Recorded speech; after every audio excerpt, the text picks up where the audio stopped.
পশ্চিমবাংলায় মমতা ব্যানার্জির বিকল্প কোনো বিরোধী দল নেই। 34 বছর সিপিএম রাজত্ব করেছিল। কারণটা যদি বলা যায়, তৃণমূল কংগ্রেসের অনেক গোষ্ঠীতন্ত্র আছে। ওয়ার্ড সভাপতির সঙ্গে বুথ সভাপতি, বুথ সভাপতির সঙ্গে কাউন্সিলর, কাউন্সিলরের সঙ্গে টাউন সভাপতি, তারপর এমএলএর সঙ্গে ব্লক সভাপতি, আবার এমএলএর সঙ্গে এমপির, আবারও কোনো কোনো ক্ষেত্রে জেলা সভাপতির সঙ্গে পঞ্চায়েত প্রধানের বিবাদ আছে, গোষ্ঠীদ্বন্দ্ব আছে। তার সত্ত্বেও যখন মমতা ব্যানার্জি কোনো প্রোগ্রাম নির্ধারিত করে, 21শে জুলাই হোক বা তৃণমূলের প্রতিষ্ঠা দিবসই হোক, মমতা ব্যানার্জি কোনো একটা প্রোগ্রাম দিয়ে দেয়, সেটা টিভির সামনে, মিডিয়ার সামনে বলে দেয়, সেই খবরটা চালু হয়ে যায়। বুথ সভাপতি থেকে এমপি পর্যন্ত সবাই রে করে নেমে পড়ে। মমতা ব্যানার্জি ডাক দিয়েছে 21শে জুলাই চলো বা 1 জানুয়ারি তৃণমূলের প্রতিষ্ঠা দিবস, প্রতিটি বুথে বুথে তৃণমূলের ফ্ল্যাগ তুলতে হবে। মমতা ব্যানার্জি বার্তা দিয়েছেন। তখন কে এমপি কে বুথ সভাপতি দেখবেন, আর দিদি বলেছে বাস তুলতেই হবে।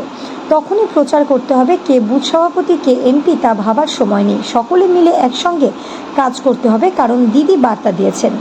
আপনারা দেখবেন তৃণমূলের বুথ স্তরের কর্মীরা তারা কি করে দুয়ারে দুয়ারে প্রতিদিন মহিলাদের কানে পৌঁছে দিয়েছে। লক্ষ্মীর ভাণ্ডার মমতা ব্যানার্জি দিয়েছে, কন্যাশ্রী মমতা ব্যানার্জি দিয়েছে।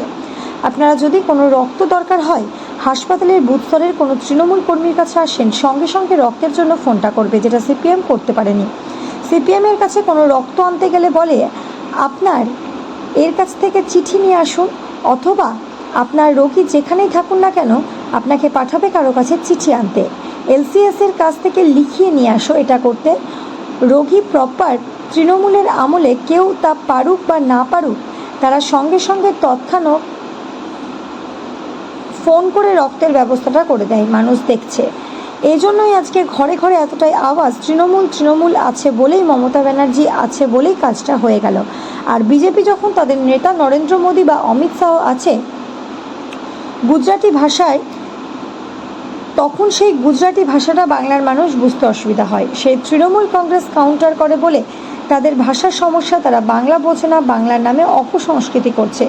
বাংলার মানুষ এই ভাষা বুঝতে পারে না, তাই বাংলার মানুষ মমতা ব্যানার্জির কথা বুঝে। তাই তো বাংলা তার নিজের মেয়েকেই চায়, এটা তৃণমূল কংগ্রেসের প্রচার করে। তাই এই দলটা আরও বেশ কিছু বছর থাকবে।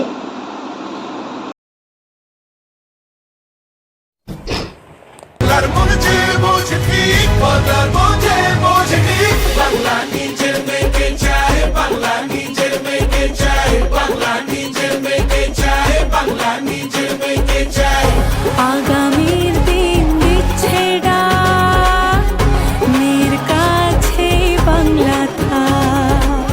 যে বোঝে মাটিকে, যে বোঝে সব, যে বোঝে মাটিকে, যে বোঝে সব।